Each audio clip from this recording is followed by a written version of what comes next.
The red countdown glowed like fire on the computer screen. 347, 346, 345. Marcus Rivera, billionaire founder of DataCore Solutions, knelt on the cold marble floor of his Chicago war room, both hands gripping the console. His breath shook as he read the message that had shut down his entire world. Drop Project Horizon. Transfer 70% of your shares. You have 5 minutes. His engineers, some of the brightest minds in Illinois, stood frozen, helpless. The company website was dark. The servers were dark. Even the government data nodes were offline. "Sir, the entire backbone is offline," someone whispered. That was the moment Marcus knew. "My company is gone." Then a soft voice rose from the back of the room. "Sir, I can fix it." Everyone turned. By the glass door stood the cleaning woman, Sarah Chun, in her blue uniform, yellow gloves still on her hands, mop bucket beside her. She looked completely out of place among the million-dollar equipment and genius engineers. But her eyes were focused, sharp, controlled. "I can fix it," she repeated calmly. The timer screamed, 2:11, 2:10, 2:09, and everything was about to change. Backhand index pointing right. What happens next? Will Marcus lose everything? Can anyone stop the countdown? Subscribe and hit the notification bell so you don't miss.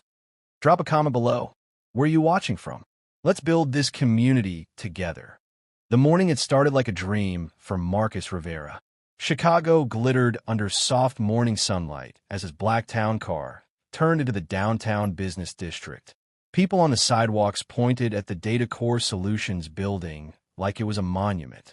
They respected him, trusted him, admired how he'd built a national data empire from a tiny startup in his garage. Marcus adjusted his Navy suit and smiled to himself. Today was supposed to be the start of something historic. Project Horizon, the $2 billion government data infrastructure project, had just been awarded to DataCore. It would power schools, hospitals, airports, and national security systems across 3 states. His competitors were furious, but Marcus felt ready. He believed in his company. He believed in his team. As he stepped out of the car, his assistant Maria met him at the entrance. "Good morning, Mr. Rivera. The board is waiting in conference room A." Everyone's excited about the Horizon announcement. Marcus nodded, his chest swelling with pride. "Let's make history, Maria." The lobby buzzed with energy. Employees smiled and congratulated him. The massive screen in the atrium displayed the news headline: DataCore wins largest government contract in state history. Everything felt perfect. Too perfect. Marcus took the elevator to the executive floor, reviewing his presentation notes. The board meeting went smoothly. Champagne was poured. Handshakes were exchanged. Photos were taken for the company newsletter. But at 9:17 a.m., everything changed. Marcus's phone buzzed during the celebration toast.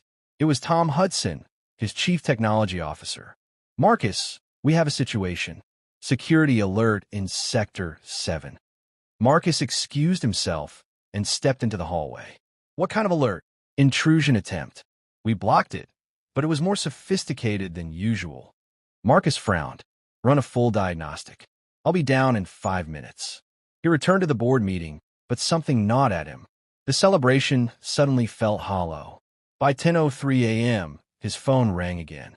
Tom's voice was tight with worry. "Marcus, you need to come to the operations center now. The attacks are multiplying. They're coordinated." Marcus's stomach dropped. He grabbed his jacket and rushed toward the elevator, his perfect morning crumbling with each step. When he entered the operations center, the atmosphere had shifted from routine monitoring to controlled chaos. Screens displayed cascading alerts. Red warnings flashed across multiple terminals. Tom met him at the door, his face pale. "They're scanning our security protocols. Whoever this is, they're not amateurs." Marcus walked to the main console, his eyes scanning the data streams. "Isolate the breach points. Raise all firewalls." "Already done," Tom replied. "But they're adapting faster than we can block them." Marcus felt a cold chill run down his spine. In 15 years of running DataCore, he'd faced cyber attacks before. But this felt different. This felt personal. By 11:12 a.m., the attackers had penetrated deeper than should have been possible. They were probing backup servers, encrypted vaults, systems that even most of his own team didn't have access to. "Sir," Tom said quietly, "they're stripping us layer by layer. It's like they know our architecture." Marcus pulled every available expert into the building's secure war room, a sealed, high-tech command center reserved for emergencies. 16 screens lined the walls, displaying network maps and real-time data streams. "Listen to me," Marcus said, his voice firm despite the fear rising in his chest. "We protect critical infrastructure. We hold government data, medical records, financial systems. We cannot fail. Not today. Not ever." His team went to work, fingers flying across keyboards, voices calling out status updates. But the harder they fought, the deeper the hackers reached. Sarah Chun pushed her cleaning cart past the war room's glass door, glancing inside at the chaos. She'd worked at Datacore for 6 months, arriving early each morning to clean the executive floors before most employees arrived. She paused, watching the frantic activity inside. Even through the soundproof glass, she could see the panic on their faces. She recognized that kind of crisis. She'd lived through one herself, years ago, in a different life. Sarah continued down the hallway, her mind racing. She knew she should stay invisible, stay quiet, stay in her place. But something pulled at her conscience. Inside the war room, the main screen suddenly went black. Then blood-red text appeared. "Drop Project Horizon. Call this number. Transfer 70% of your shares. You have 5 minutes." Marcus's legs gave out. He dropped to his knees. The countdown began. 5 o'clock. 4:59. 4:57. The war room fell into stunned silence. Marcus Rivera remained on his knees, both hands gripping the edge of the console, staring at the countdown that was destroying his life's work. 4:23. 4:22. 4:21. "Sir, what do we do?"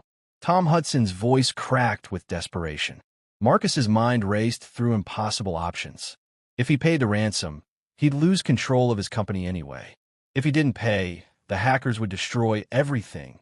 Years of innovation, millions of people's data, the trust of an entire nation. "We don't negotiate with criminals," Marcus whispered, but his voice wavered. His senior engineer, Lisa Park, frantically typed commands. "I'm trying to isolate the timer mechanism, but it's encrypted with military-grade protocols." Another engineer, James, pulled up network logs. "They're not just threatening us. They're already inside our core systems. If we don't comply, they can wipe everything in seconds." Marcus felt tears burning his eyes. He'd built Datacore from nothing. Late nights in his garage, maxed out credit cards, rejected investor pitches, years of sacrifice. And now, in less than 5 minutes, it could all disappear. "Someone give me the FBI," Marcus ordered. "Give me Homeland Security. Give me anyone who can help." Maria burst into the room. "I've got the Cybercrimes Division on the line, but they say they need at least 30 minutes to mobilize a response team." Marcus looked at the timer. 3:47, 3:46, 3:45. They didn't have 30 minutes. They barely had 3. "Try emergency protocols," Marcus commanded. "Shut down everything. Pull the plug if you have to." Tom shook his head grimly. "They've locked us out of the shutdown sequences. We can't even turn off our own systems." Marcus felt his world collapsing. The office he'd walked into that morning with such pride now felt like a tomb. The celebration champagne from just hours ago sat half empty on a side table, mocking him. "What about backups?" Marcus grasped at straws. "We have off-site backups, right?" Lisa's face went pale. "Sir, they've already compromised the backup locations. Everything's connected. If they trigger the wipe, we lose it all." The weight of responsibility crushed Marcus's chest. Thousands of people relied on Datacore security. Children's school records, hospital patient databases, government security systems. If this data was destroyed or fell into the wrong hands, the consequences would be catastrophic. 258, 257, 256. "Call them," James suggested quietly. "Maybe we can negotiate. Buy more time." Marcus reached for his phone with trembling hands. But before he could dial, another alert flashed on screen. The hackers had just breached the final firewall protecting Project Horizon's infrastructure. They're in Horizon files, Lisa gasped. If they get those encryption keys, they'll control the entire government network. Marcus felt like he was drowning. His vision blurred. His breath came in short, painful gasps. He'd survived poverty, business failures, ruthless competition, and market crashes. But this was different. This was watching everything burn in real time. 211, 210, 209. His team scrambled around him, trying every trick they knew. Mirror shifts, key rotations, proxy tunnels, emergency protocols. Nothing worked. The hackers were always one step ahead, like they knew Data Core's systems better than the people who built them. Tom dropped into a chair, defeated. I'm sorry, sir. I don't know what else to try. Other engineers stood frozen, some with tears in their eyes. The countdown felt like a bomb ticking down to 0, and they were all locked in the room with it. Marcus's phone buzzed. It was his elderly mother calling from her nursing home. He'd promised to visit her this afternoon, to tell her about Project Horizon, to share his success. Now he couldn't even answer the call. 158, 157, 156. We're going to lose everything, someone whispered. Marcus felt a tear roll down his cheek. He wasn't just losing a company. He was losing the trust of millions. He was losing his legacy. He was losing his identity.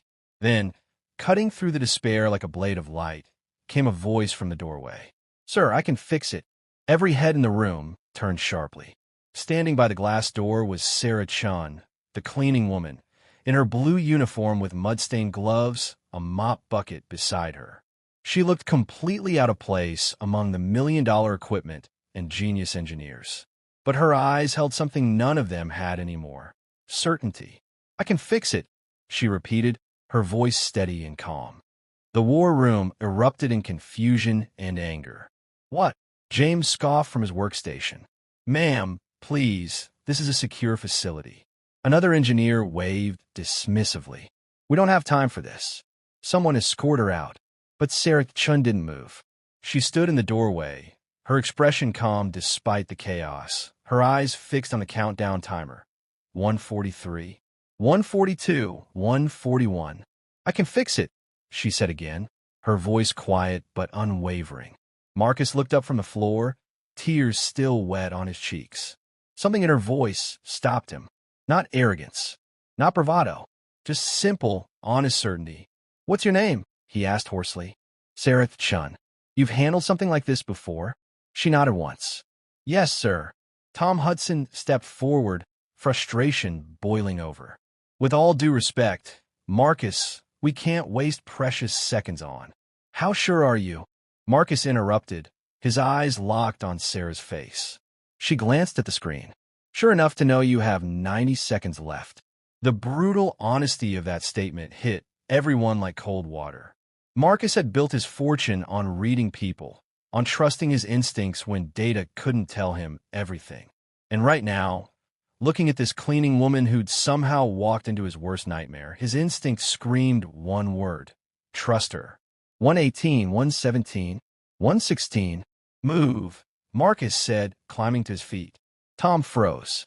Sir, move away from the console, Marcus repeated firmly, his voice regaining its strength.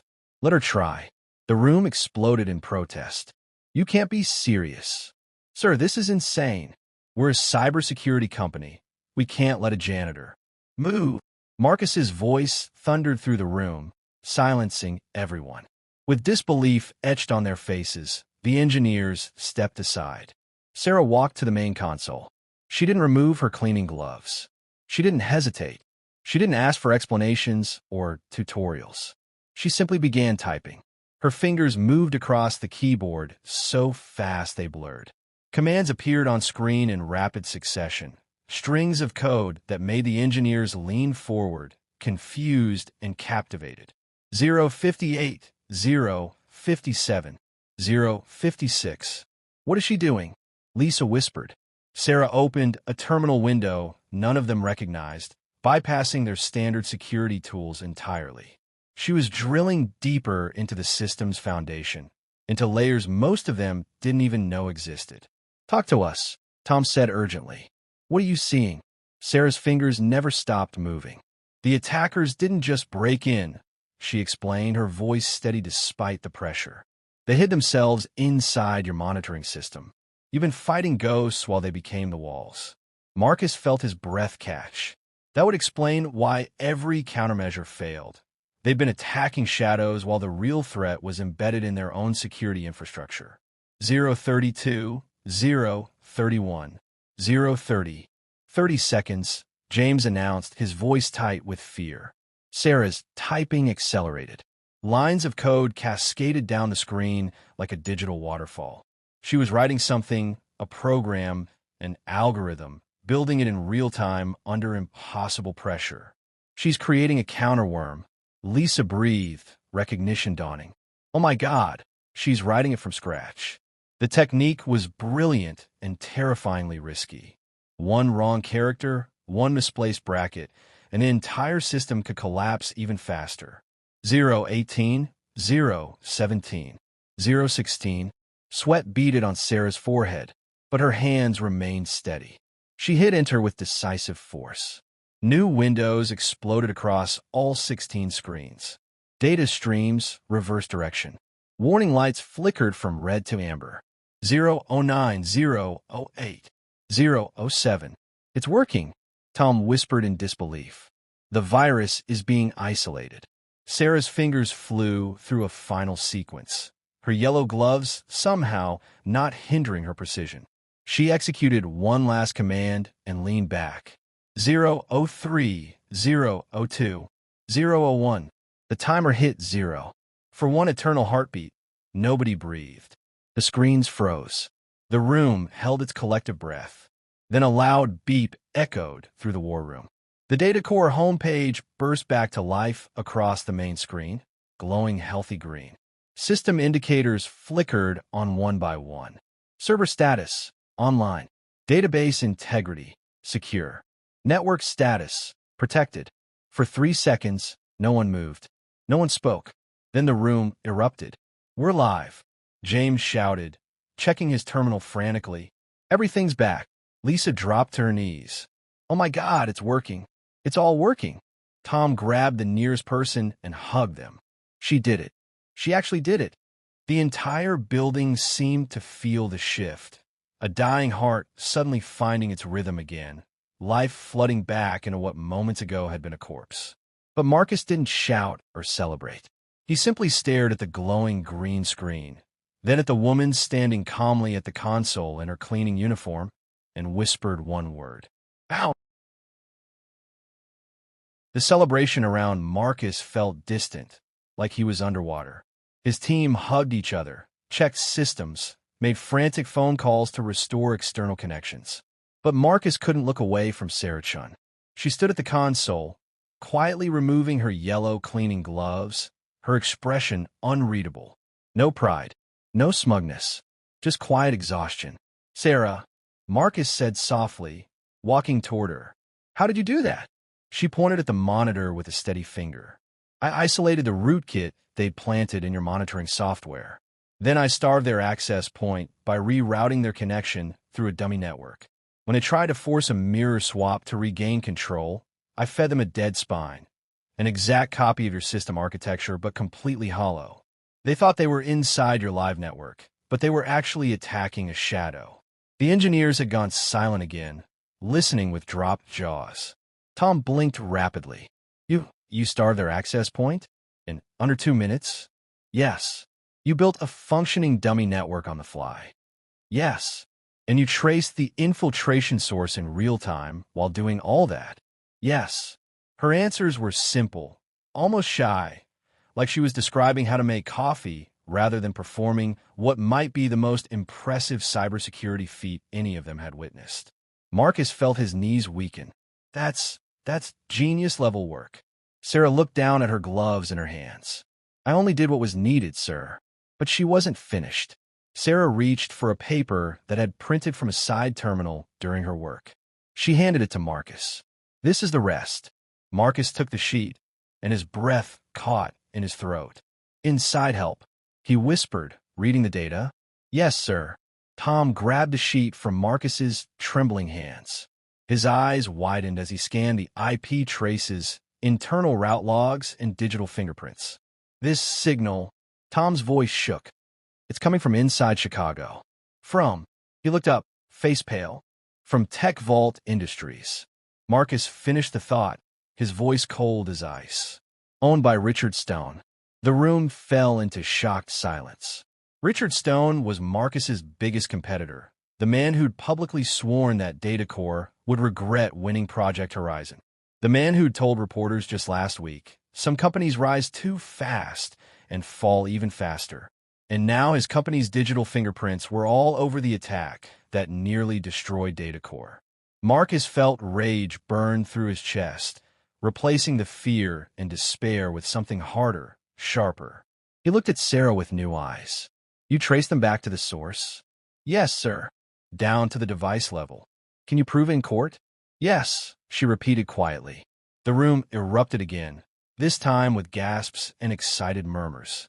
Marcus took a slow step toward Sarah, then another. When he reached her, he gently placed a hand on her shoulder. She looked so small, so humble in her cleaning uniform, but she'd just done what an entire room of highly paid experts couldn't. You saved this company, Marcus whispered, his voice thick with emotion. You saved thousands of people's data. You saved jobs, livelihoods, critical infrastructure. You saved everything. Sarah looked down, her voice barely audible. I just didn't want to watch everything fall. The crack in her voice, so slight, but there, told Marcus there was more to this story. Much more. He wanted to ask 1,000 questions. How did a cleaning woman know advanced cybersecurity techniques? Why was someone with her skills pushing a mop instead of leading a tech team? What had happened in her life to put her here? But those questions could wait. Marcus turned to his team, his voice sharp and commanding again. Tom, call our legal department immediately. Prepare a criminal complaint against Tech Vault Industries. Yes, sir. Lisa, contact the FBI Cyber Division. Send them this evidence packet with highest priority. On it, sir. James, give me Senator Williams on the phone. He chairs the Oversight Committee for Project Horizon. He needs to know about this. Right away. The war room transformed from a funeral to a command center in seconds. People moved with purpose again, their defeat replaced by righteous anger and determination. Marcus looked back at Sarah, who stood quietly wiping her glove hands on her apron, completely unaware that she'd just changed the course of not just a company, but potentially an entire industry's security standards. Sarah, Marcus said softly, don't go anywhere. We need to talk. She nodded, looking nervous again, because Marcus had a feeling this cleaning woman was about to turn his world upside down for the second time today. And he was right. By evening, the Datacore building buzzed with controlled chaos. FBI agents had arrived to collect evidence. Legal teams drafted complaints. News vans gathered outside, their cameras pointed at the building like hungry eyes. Inside his office, Marcus sat alone, staring at the Chicago skyline as city lights began to twinkle in the dusk. He should have felt relieved. The company was saved. The attackers would face justice. Project Horizon was secure. But something gnawed at him. Sarah's face kept appearing in his mind. The sadness behind her steady eyes, the tremor in her voice when she said she didn't want to watch everything fall. Those weren't the words of someone who'd simply learned cybersecurity as a hobby. Those were the words of someone who'd lost something before. Marcus pressed the intercom button. Maria, is Sarah Chun still in the building? Yes, sir. She's in the break room on the 3rd floor. Ask her to come to my office, please. 10 minutes later, a soft knock came at his door. Come in. Sarah entered hesitantly, still wearing her cleaning uniform, still carrying herself like someone who expected to be told she didn't belong. Marcus gestured to the leather chair across from his desk. Please sit. She perched on the edge of the seat, her hands folded in her lap, her eyes fixed on the floor. Marcus leaned forward, softening his voice. Sarah, I need to ask you something, and I need you to be honest with me. She nodded slightly. Who are you really? For a long moment, Sarah didn't move. Then her shoulders sagged, and her hands began to tremble. When she finally spoke, her voice was so quiet Marcus had to lean closer to hear. I wasn't always a cleaning woman. Marcus waited, his heart suddenly pounding. I used to be a cybersecurity engineer, she continued, each word seeming to cost her something. 5 years ago, I worked for a financial tech company in San Francisco. FinTrust Solutions. Marcus recognized the name. FinTrust had made national news years ago for a massive security breach. Sarah swallowed hard. One day, our system was hacked. $15 million disappeared from client accounts. The breach was sophisticated, almost impossible to trace. The company panicked. They needed someone to blame. Her voice cracked slightly. They blamed me. Marcus felt his chest tighten. Even though they had no proof, even though I tried to show them how the real attackers had used a technique I'd never even heard of, they didn't listen. I was arrested, put on trial, and sentenced to 5 years in prison for computer fraud and theft. Tears began sliding down Sarah's cheeks. While I was in prison, my parents died in a car accident. I couldn't even go to their funeral.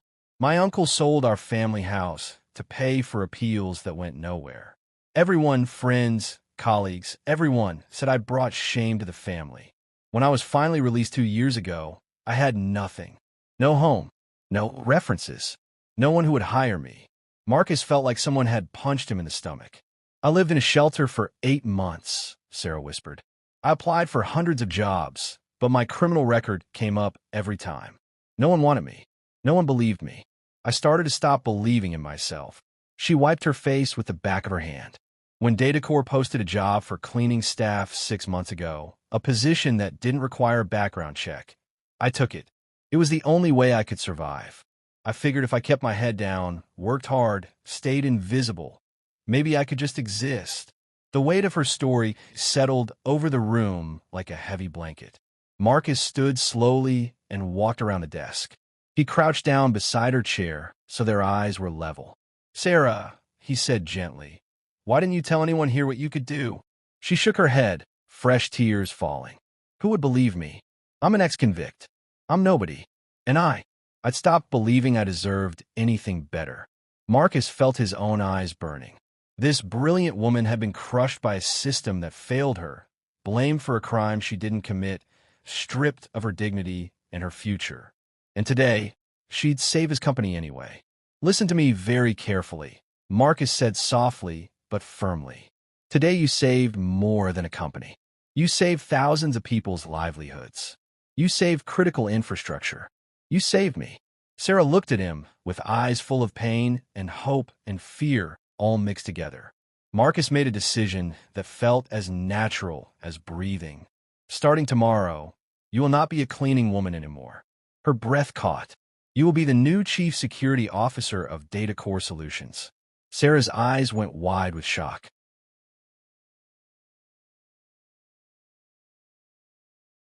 Sarah stared at Marcus like he'd spoken a foreign language. Chief, security officer? She whispered, her voice barely audible. Marcus nodded, still crouched beside her chair. You just performed one of the most impressive cybersecurity operations I've ever witnessed. You have skills my entire team doesn't possess. You deserve this position. But I have a criminal record. I have no references. I haven't worked in the field for 5 years. You saved this company in 90 seconds. Marcus interrupted gently. That's the only reference you need. Sarah's hands trembled violently now. Sir, you don't understand. People will question this. Your board, your investors, the media, when they find out about my past. Then we'll face it together, Marcus said firmly. Sarah, I'm giving you the second chance that life tried to steal from you. Just like you gave me a second chance today. The dam broke. Sarah covered her face with her hands and sobbed. Deep, heartbreaking sobs that shook her entire body. Years of pain, humiliation, loss, and invisible suffering poured out in Marcus's office as the city lights glowed beyond the windows. Marcus pulled his chair closer and sat with her, not rushing her, not telling her to stop crying. He simply stayed present, letting her release what she'd been holding inside for so long. Where her tears finally slowed, Sarah looked up with red, swollen eyes. I don't know if I can do this, she admitted. I don't know if I'm strong enough. You don't have to be strong, Marcus said softly. You just have to be willing to try. And Sarah, you're one of the strongest people I've ever met. She shook her head. I'm scared. What if I fail? What if I let everyone down again? You won't. And even if you stumble, I'll be right here. Something in his voice made Sarah look at him differently. There was a warmth there, a genuine care that went beyond professional courtesy. For the first time in years, she felt like someone truly saw her. Not her mistakes, not her record, not her shame, just her. "Why are you doing this?" she asked quietly. "You don't even know me." Marcus smiled sadly. "Because 7 years ago, I was bankrupt. My first company failed. I lost my house, my savings, everything. I was sleeping in my car, eating one meal a day, ready to give up." Sarah's eyes widened. She'd never heard this story. One day, a stranger, an investor named Helen Martinez, walked in the coffee shop where I was using free Wi-Fi to apply for jobs. She saw me working on a business plan and asked about it. I told her it was just a dream, that I had no money, no credibility, nothing. Marcus's voice grew thick with emotion. She said, "I don't invest in perfect people. I invest in determined people." She gave me $50,000 to start Datacore. No contract, no collateral, just belief in someone everyone else had written off. He looked directly into Sarah's eyes. She died 3 years ago. Cancer. But before she passed, she made me promise something. When you meet someone who deserves a chance, give it to them. Don't let talent die in the shadows. Sarah's tears flowed again, but quieter now. "So that's why," Marcus finished. "Not just because you saved my company, because you deserve the chance to rebuild your life." Sarah wiped her eyes.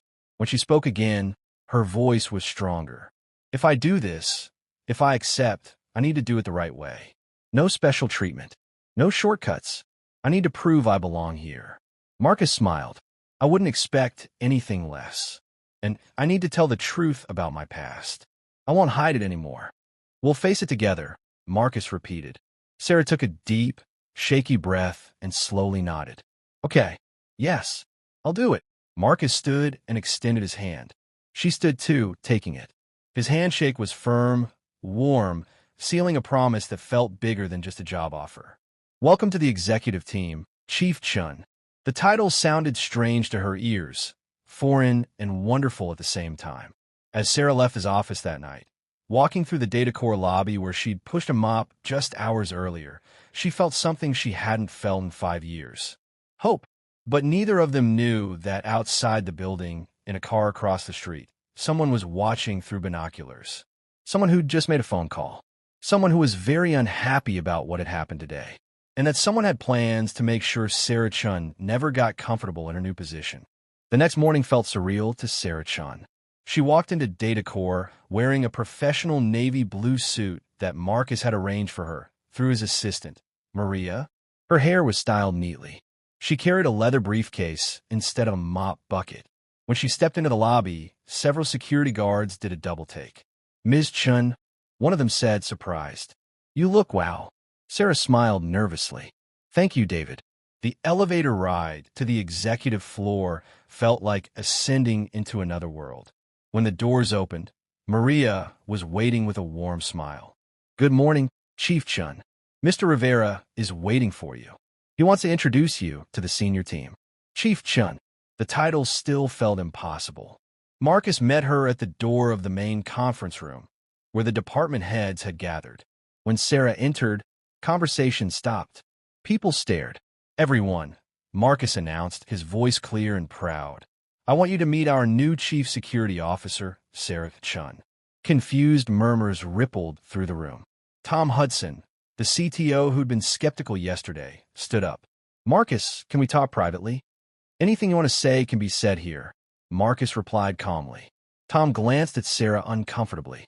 "With all due respect, we know nothing about her qualifications. Yesterday was impressive, but yesterday she accomplished what none of us could," Marcus interrupted. "She saved this company using techniques I've never seen before. That's qualification enough." Lisa Park, one of the senior engineers who'd witnessed Sarah's work, spoke up. "I agree with Marcus. What she did was extraordinary. If she can teach us even a fraction of her approach, we'll be unstoppable." Slowly, others nodded in agreement. But not everyone was convinced. James Chun, no relation to Sarah, folded his arms. "What about her background? Don't we need to vet her?" Sarah felt her stomach drop. Here it comes. Marcus looked at her, silently asking permission. She nodded. Sarah has a past. Marcus said clearly. 5 years ago, she was wrongfully convicted of a cyber crime she didn't commit. She served time. She lost everything. And when she got out, the only job she could find was cleaning our offices. The room went silent. But yesterday, Marcus continued. She proved beyond any doubt that she's one of the most talented cybersecurity professionals in this country. And I believe in second chances. This company was built on a second chance. So if anyone has a problem with Sarah's appointment, you can discuss it with me privately. The silence stretched. Then Lisa stood up and extended her hand to Sarah. Welcome to the team, Chief Chun. Others followed, one by one, shaking her hand, welcoming her. Sarah felt tears prick her eyes, but held them back. This was real. This was happening. After the meeting, Marcus walked Sarah to her new office, a bright corner space with floor-to-ceiling windows overlooking downtown Chicago. Your name will be on the door by this afternoon, Marcus said. Sarah turned to him, overwhelmed. I don't know how to thank you. You already did. Yesterday. Their eyes met, and something unspoken passed between them. A connection deeper than gratitude, deeper than professional respect. Maria's voice came through the intercom, breaking the moment. Mr. Rivera, you have an urgent call from the FBI. Marcus picked up the desk phone, putting on speaker. This is Marcus Rivera. Mr. Rivera, this is Agent Bradley from the Cybercrimes Division. We've arrested Richard Stone. Marcus's expression hardened. Good, but there's a complication. During interrogation, Stone gave us names, 2 hackers he hired, David Walsh and Sam Torres. We've arrested them too. That's excellent news, Marcus said. It would be, Agent Bradley continued, his voice tense, except their confession revealed something unexpected. Sarah tensed. Something in the agent's tone frightened her. What did they reveal? Marcus asked. The attack on Datacore was planned 3 days before you won Project Horizon. This wasn't revenge. It was premeditated. Someone studied your architecture in advance. Someone with inside knowledge. Marcus frowned. But Stone's company didn't have access to our systems. Exactly, which means someone else provided him with that information. Someone who knew Datacore intimately.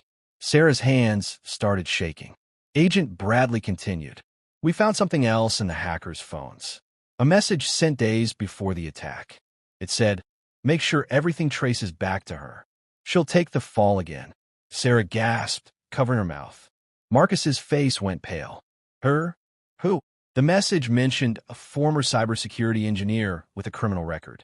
Someone they planned to frame for the attack. Marcus turned to Sarah, horror dawning in his eyes. They were going to blame you. There's more, Agent Bradley said grimly. We believe the person who orchestrated this, the one who provided Stone with Datacore's architecture and tried to frame Ms. Chun, is someone from her past. Someone connected to her original conviction 5 years ago. Sarah felt the room spinning. Her voice came out as a broken whisper. No, please no. His name is Daniel Foster.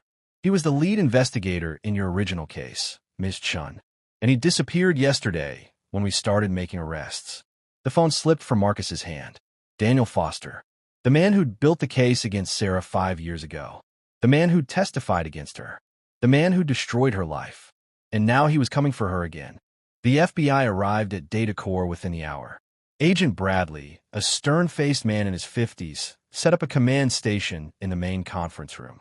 Laptops, file folders, and evidence photos spread across the table. Sarah sat between Marcus and their company attorney, her hands clasped tightly in her lap. She looked smaller somehow, like the weight of her past had physically pressed down on her. Ms. Chun, Agent Bradley began gently. I need you to tell me everything you remember about Daniel Foster. Sarah swallowed hard. He was the lead investigator when FinTrust was hacked. He seemed determined to solve the case quickly. Almost too determined. Go on. During my interrogation, he kept insisting I'd left digital fingerprints that proved my guilt. But I knew those fingerprints were planted. The coding style wasn't mine. The access patterns were wrong. When I tried to explain this, he dismissed every word. Marcus leaned forward. Why would an investigator ignore evidence of innocence? Agent Bradley pulled out a photograph. Because he wasn't really investigating. He was covering up. The photo showed a younger Daniel Foster shaking hands with a man in an expensive suit. "That's Richard Stone," Marcus said, recognizing him immediately. "Correct. This photo was taken 6 years ago at a tech security conference. We've since discovered that Foster and Stone have been business associates for nearly a decade. Foster's been on Stone's private payroll the entire time." Sarah felt sick. "He was working for Richard Stone while investigating my case?" "Yes. We believe Stone's company was actually behind the FinTrust hack 5 years ago. They stole the money, but they needed a scapegoat. Foster made sure you took the fall." The conference room erupted with angry voices. Marcus slammed his hand on the table. "That's corruption. That's conspiracy. How is Foster not in prison?" "He's been very careful," Agent Bradley admitted. "Until yesterday, we had no direct evidence linking him to Stone. But when we arrested Stone and recovered his communications, everything unraveled." The agent pulled out more documents, bank transfers, encrypted messages, meeting logs. "Foster has been Stone's inside man for years, feeding him information about competitors, helping sabotage rivals, and when necessary, framing innocent people to protect Stone's operations." Sarah's voice was hollow. "I went to prison so they could get away with stealing $15 million. Yes, and they would have gotten away with it forever if you hadn't saved Datacore yesterday." Marcus reached over and squeezed Sarah's hand. She gripped it tightly, needing the anchor. Agent Bradley continued. "When Stone learned Datacore won Project Horizon, he panicked. That contract would make you the dominant security firm in the region. Bad for his business. So he planned this attack, using Foster's knowledge of your past. They tried to frame her again," Marcus said, his voice shaking with rage. "Exactly. The digital trail was supposed to lead back to Sarah Chun, the disgraced ex-convict working as your janitor. Stone figured the investigation would stop there. Case closed, Datacore destroyed, and Foster would make sure Sarah went back to prison." Sarah felt tears running down her face. "I almost went back. If Marcus hadn't believed in me." "You saved yourself," Marcus interrupted firmly. "You stopped the attack. You exposed them. You won Sarah." Agent Bradley nodded. "Ms. Chun, your work yesterday didn't just save a company. It exposed a criminal conspiracy that's been operating for years. We've now reopened your original case. Based on the new evidence, we're pursuing a full exoneration." Sarah's breath stopped. "Exoneration?" "Yes. Your conviction will be overturned. Your record will be cleared. And Daniel Foster will face federal charges for corruption, conspiracy, fraud, and obstruction of justice."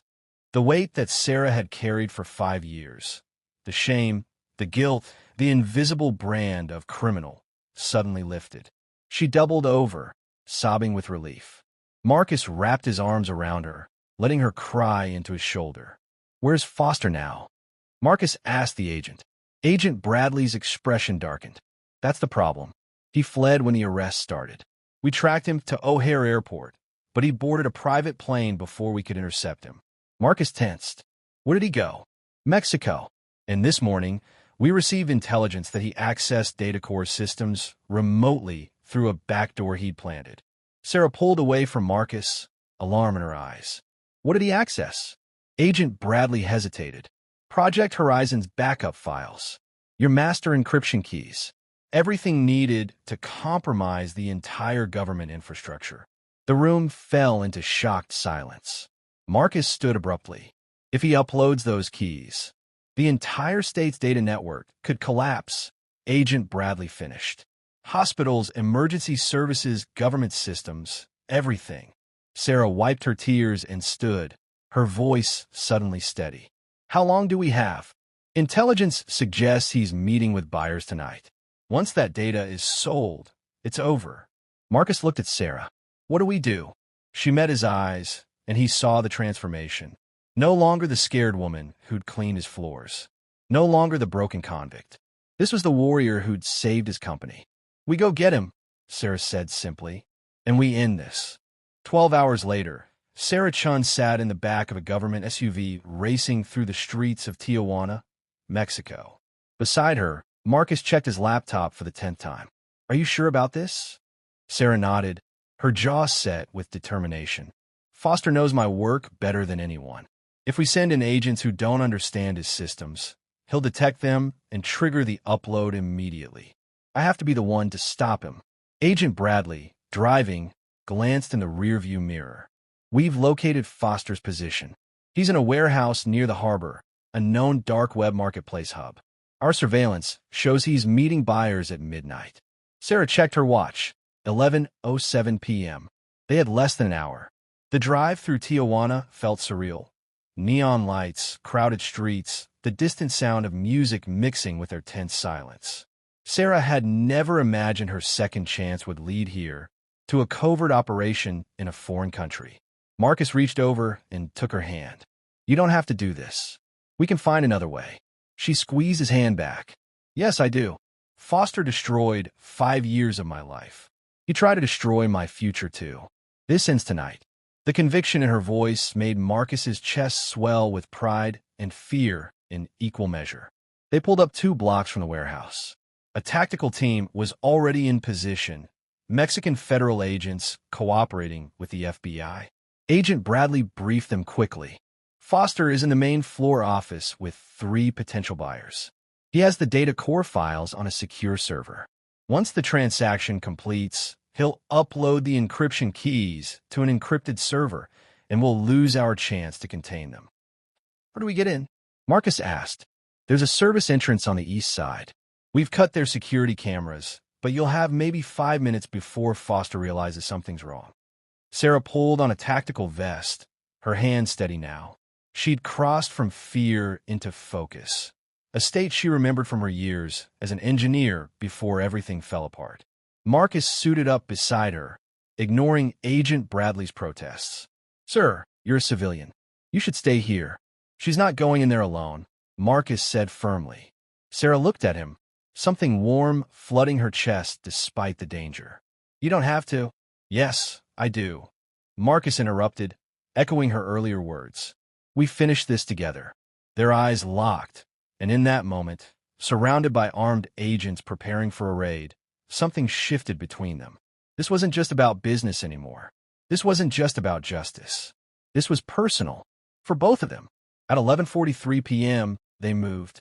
Sarah and Marcus, flanked by 4 agents, slipped through the service entrance. The warehouse smelled of salt water and rust. Dim industrial lights cast long shadows across stacked shipping containers.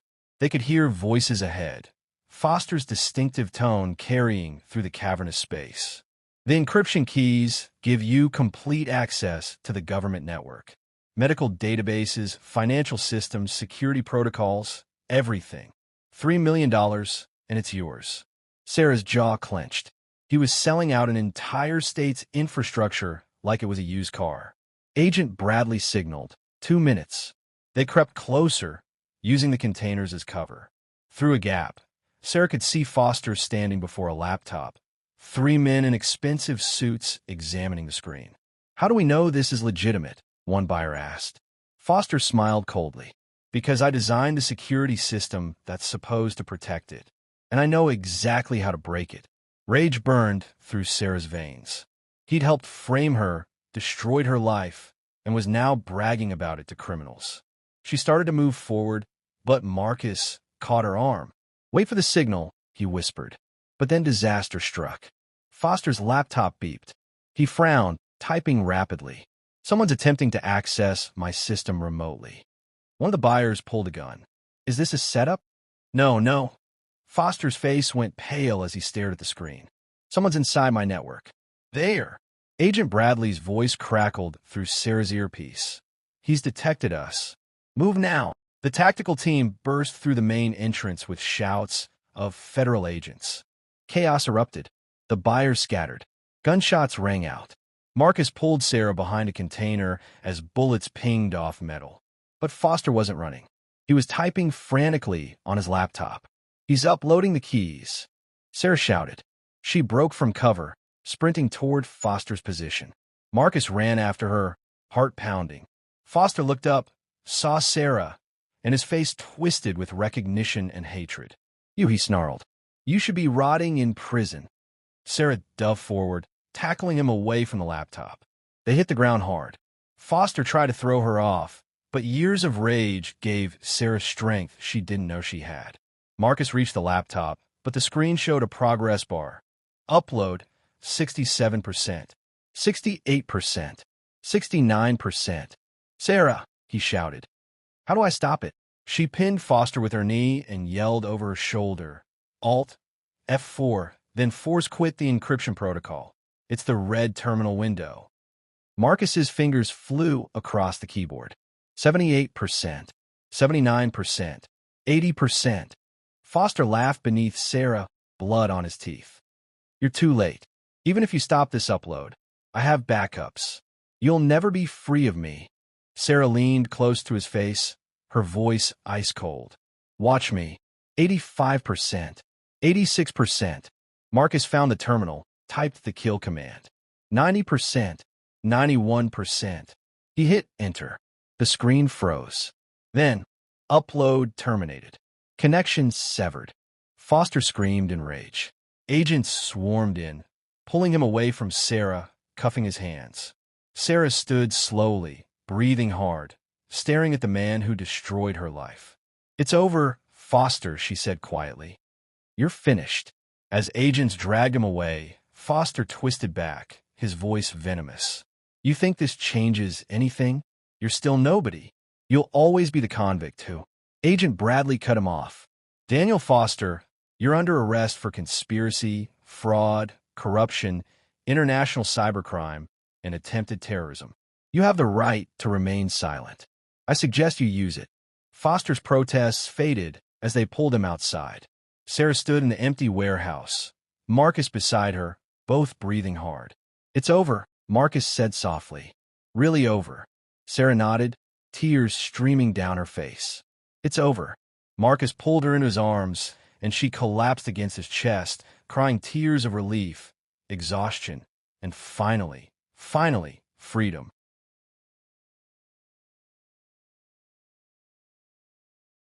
Six months later, the Chicago Sun streamed through the floor-to-ceiling windows of Datacorp's executive conference room. Sarah Chun stood at the head of the table, presenting the quarterly security report to the board of directors. Since implementing the new multi-layered defense protocol, she explained, gesturing to the presentation screen, we've successfully prevented 47 intrusion attempts, including 3 that would have been classified as severe threats. The board members nodded approvingly. Gone were the skeptical looks from her first days. She'd earned their respect through results, innovation, and tireless dedication. Excellent work, Chief Chun, the chairman said. Your department continues to exceed expectations. After the meeting, Marcus caught up with her in the hallway.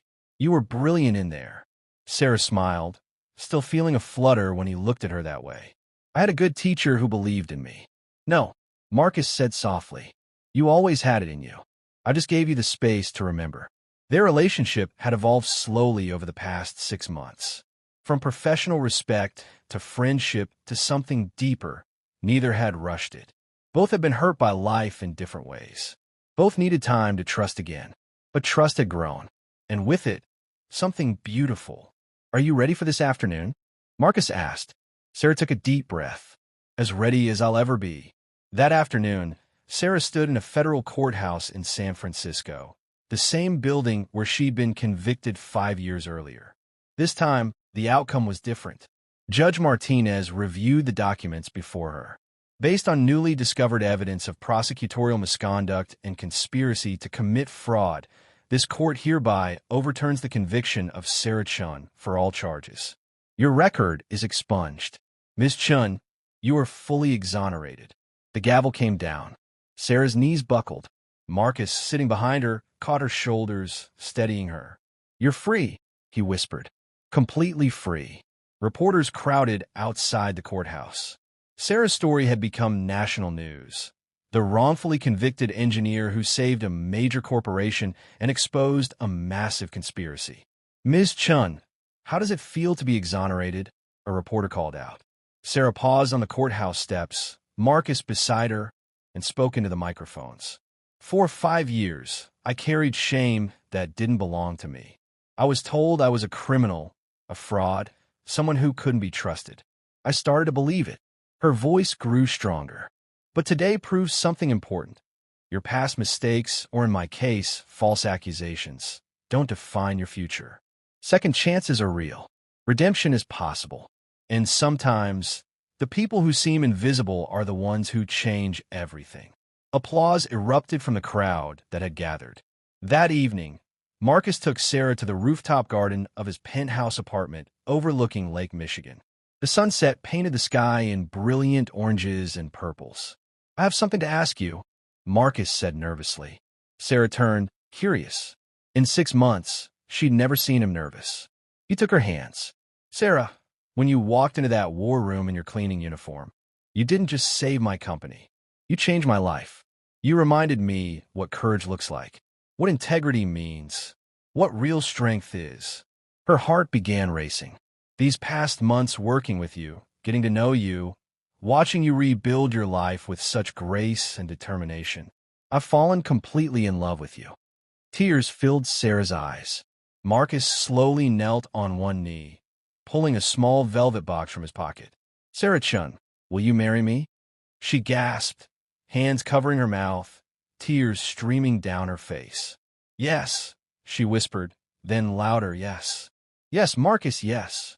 He slipped the ring on her finger and stood, pulling her into a kiss as the Chicago skyline glittered around them. 1 year later, they married in a small, elegant ceremony overlooking the lake. Friends, colleagues, and FBI agent Bradley attended, along with Judge Martinez, who had exonerated Sarah. During his vows, Marcus said, "You taught me that second chances aren't just about redemption. They're about recognizing the extraordinary in the places we least expect to find it." During her vows, Sarah said, "You saw me when I was invisible. You believed in me when I'd stopped believing in myself. You gave me back my life, and now I give you my heart." 2 years after that, Sarah held their newborn daughter, Emily, in the nursery of their home. Marcus stood beside them, overwhelmed with joy. "She's perfect," he whispered. "Just like her father," Sarah replied, smiling. Marcus kissed her forehead, just like her mother. As they stood together, a family built from the ashes of loss, redeemed by courage, and strengthened by love, Sarah reflected on the incredible journey that had brought her here. From a prison cell to a janitor's closet to the executive suite. From shame to freedom. From loneliness to love. She'd been told she was nobody, but she'd proven that everyone is somebody. And sometimes, the person who saves you is the one you never saw coming. The end. Thank you for watching. What did you think of Sarah and Marcus's incredible journey? Drop a comment below and let us know what part touched your heart the most. Subscribe to our channel for more inspiring stories of redemption, second chances, and unexpected heroes. Thumbs up like this video if you believe in second chances. Loudspeaker share this story with someone who needs hope today. Speech balloon comment. What would you do if you were in Sarah's position? Where are you watching from? Let's build a community of people who believe in redemption. Clapperboard watch next. Check out our other inspiring stories in the playlist below. Remember, your past doesn't define your future. Everyone deserves a second chance. You are somebody, and your story matters.